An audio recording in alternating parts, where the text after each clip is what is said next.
Hi అండి, లక్ష్మీ శ్రీనివాస్ కిచెన్కి స్వాగతం. ఈరోజు అందరూ బాగున్నారండి. అందరూ బాగుండాలండి, అందులో మా ఫ్యామిలీ కూడా ఉండాలి.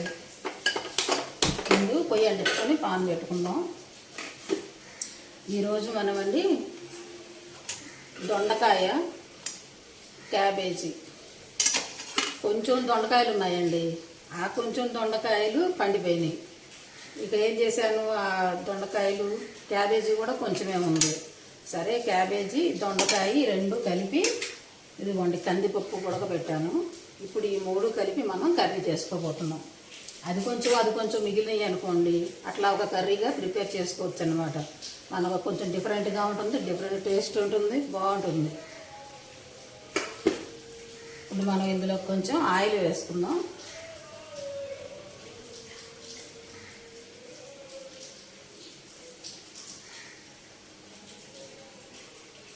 ఆయిల్ వేసుకుందాం.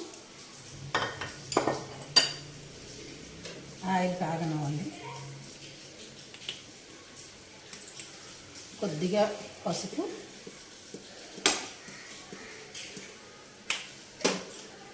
కొంచెం మెంతి పొడి,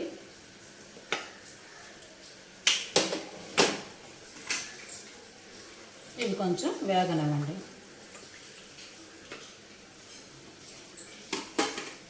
కొంచెం తాలింపు వేసుకుందాం.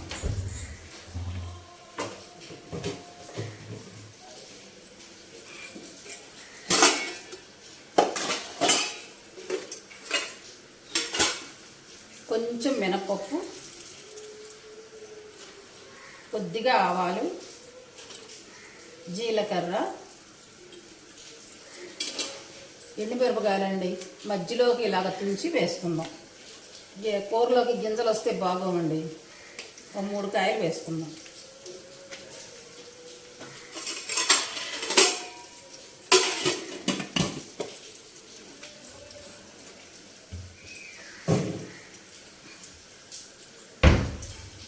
ఇప్పుడు ఇందులోకి వెల్లుల్లిపాయలండి, ఒక 10-15 వెల్లుల్లిపాయలు, చిన్న చిన్న పాయలు ఇవి ఒలుచుకొని మనం మధ్యలోకి గంట పెట్టుకొని ఇవి వేసుకుందాం.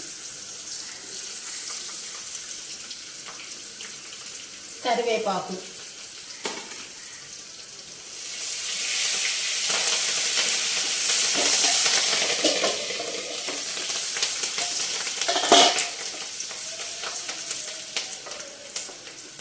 కొంచెం వేగినాయి కదా. 2 పచ్చిమిరపకాయలండి, మనం పప్పు వేస్తున్నాం కదా, 2 పచ్చిమిరపకాయలు, ఉల్లిపాయ,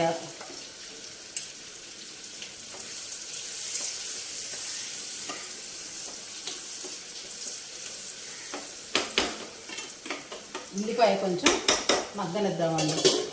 మగ్గాక మళ్ళీ మనం చూద్దాం. ఇదిగోనండి, ఉల్లిపాయ చక్కగా మగ్గిపోయింది. ఇప్పుడు మనం దొండకాయ అండి, అవి సగం పండిపోయినాయి కాయలు, బాగా పండినవి తీసేసాను. ఇది సగం పండిన దొండకాయ. ఈ దొండకాయల్ని మా నానమ్మ మా చిన్నప్పుడు ఏం చేసేదంటే, పండిన దొండకాయల్ని కోసేసి కాస్త ఉప్పు పసుపు వేసి మెత్తగా పిసికేసేదండి. ఆ పిసికేసి అదంతా తీసేసి శుభ్రంగా కడిగేసి గట్టిగా పిండేసి ఇలాగా కర్రీ వండేది అనమాట. ఎంత టేస్ట్ ఉండేదో కర్రీ. పండిన కాయ కూడా వండేది మా నానమ్మ, అంత టేస్ట్ ఉండేది. అప్పటి రోజులు వేరనుకోండి. అప్పటి రోజుల్లో ఊటినే ఇలా తాలింపు వేసి వంకాయ కూర ఉండేది, కాయగూరలు అసలు ఎంత టేస్ట్ ఉండేయండి. మా నానమ్మ వండేది. ఆ చెయ్యి టేస్టో తెలీదు, ఆ కాయగూర టేస్టో తెలీదు. అసలు ఆ టేస్ట్ ఇది ఇంతవరకు మనం తీసుకురాలేదు కూడా. అంత టేస్ట్గా ఉండేవి కూరగాయలు. ఇప్పుడు అంత బాగుండేది మా నానమ్మ. ఇలాగా అగ్గిగా చక్కగా పిండేసి చక్కగా మన పొట్లకాయ చేస్తామే, ఉప్పు పసుపు వేసి అలా పిసికేస్తే మనకి నూనెలో వేయగానే తొందరగా మగ్గుతాయి, బాగుంటుంది. టేస్ట్ కూడా తొందరగా అవుతుంది కర్రీ కూడా. పండిన కాయలు మనం పడేస్తాం కదా, పడేయకుండా ఇలాగా మనం వండుకోవచ్చు అనమాట. ఈరోజు పండిన కాయలే ఇవి చూసారా, ఇవన్నీ ఇలా పండిన కాయలే నేను మా నాన్నమ్మ చేసినట్టు చేశాను అనమాట. బాగా పండిపోయిన కాయలు అయితే ఇక తీసేయడమేనండి. సగం పండిన కాయలు అనమాట. ఇప్పుడు ఈ దొండకాయ వేసేసుకుందాం.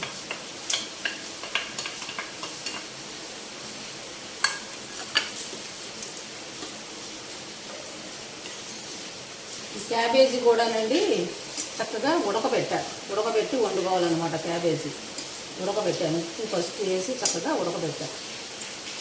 ఈ దొండకాయ కొంచెం మగ్గాక ఈ క్యాబేజీ వేసుకుందాం. క్యాబేజీ ఇక ఉడకబెట్టిందే కదా, తొందరగానే మగ్గిపోతుంది.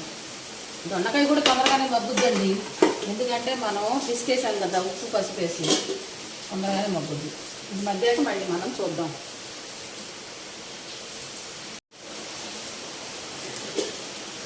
ఇదిగోనండి దొండకాయ మగ్గిపోయింది. ఇప్పుడు మనం క్యాబేజీ వేసేసుకుందాం.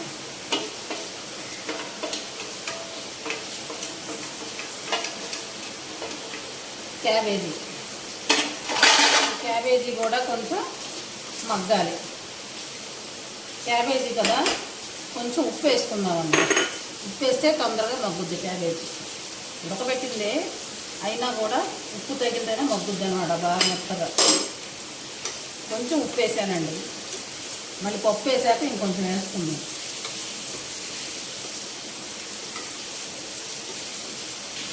వర్షం అండి 3 రోజుల నుంచి కొండపోత ఆగకుండా పడుతూనే ఉంది. మీ ఊర్లో ఉన్న వర్షం? మా ఊర్లో ఇదే పెద్ద, ఈ సంవత్సరానికి పెద్ద వర్షం అన్నమాట. 3 రోజుల నుంచి ఆగకుండా పడుతుంది. అది తుఫాను కదా, తుఫాను వల్ల అందరికీ తుఫాను వస్తేనే వర్షం వస్తుందండి, లేకపోతే రాదన్నమాట. ఆగకుండా పడుతుంది వర్షం. పాపం బయట తిరిగే వాళ్ళకి ఇబ్బంది కదండి. వాళ్ళకి పూట గడవని వాళ్ళకి బయటికి వెళ్తే కానీ ఆటో వాళ్ళు, రిక్షా వాళ్ళు, అలాంటి వాళ్ళకి ఎంత ఇబ్బంది అండి పాపం. ఇలా వర్షం పడితే ఆగకుండా పడుతూనే ఉంది ఇవాళ, మొన్న ఈరోజు. ఇంకా ఈ క్యాబేజీ కూడా మగ్గనిద్దామండి.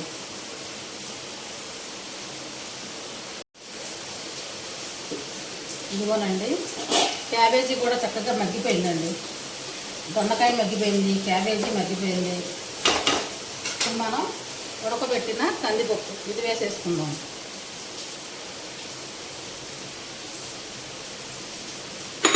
కూడా అవి కొంచెం అయినా కూడా మనకి కర్రీ ఎంత కర్రీ అయిందో, పప్పు చక్కగా అన్నీ కలిపి బోల్ కర్రీ అయింది. సూపర్ ఉంటుందండి కర్రీ, చూస్తాకే చాలా బాగుంది. అరోమా సూపర్ ఉంది, టేస్ట్ సూపర్ ఉంటుంది. మనము క్యాబేజీ కందిపప్పు, క్యాబేజీ పెసరపప్పు ఇవన్నీ వండుకుంటాం కదండి. క్యాబేజీ శనగపప్పు, అలాగే కందిపప్పు వేసాను. దొండకాయ శనగపప్పు, దొండకాయ పెసరపప్పు, దొండకాయ కందిపప్పు కూడా వండుతాను నేను. ఇట్లా 2 కలిపి చేయడం ఇదేనమాట. ఫస్ట్ అవి కొంచెం ఉన్నాయని ఇవాళ ప్రిపేర్ చేసాను. ఈ పప్పు అవన్నీ చక్కగా దొండకాయ క్యాబేజీ కొంచెం మగ్గనిద్దామండి. ఈరోజు మా నానమ్మ గారిని తలుచుకున్నానండి. పెద్దవాళ్ళని సందర్భాన్ని బట్టి మనం తలుచుకున్నాం అనుకోండి, వాళ్ళ ఆశీర్వాదాలు మనకు వస్తాయి అన్నమాట. అవసరం ఉన్న చోట పెద్దవాళ్ళని తలుచుకోండి, మంచిదే. అది కొద్ది మగ్గాక చూద్దాం. ఇదిగోనండి చక్కగా మగ్గిపోయింది. ఇప్పుడు మనం కొంచెం కారం వేసుకుందామండి.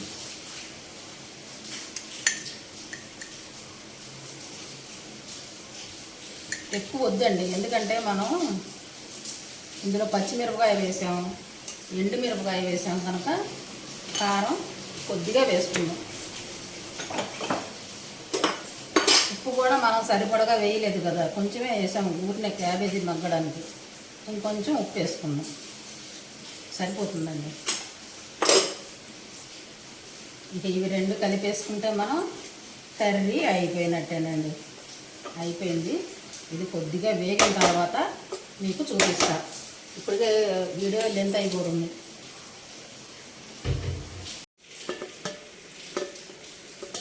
ఇదిగోనండి మన కర్రీ రెడీ అయిపోయిందండి.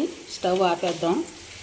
ఇదిగోనండి దొండకాయ క్యాబేజీ కందిపప్పు టేస్ట్ చూశానండి. సూపర్ ఉంది కర్రీ, చాలా బాగుందన్నమాట. కర్రీ చాలా టేస్టీగా ఉందండి. ఒకసారి ట్రై చేయండి మీరు కూడా.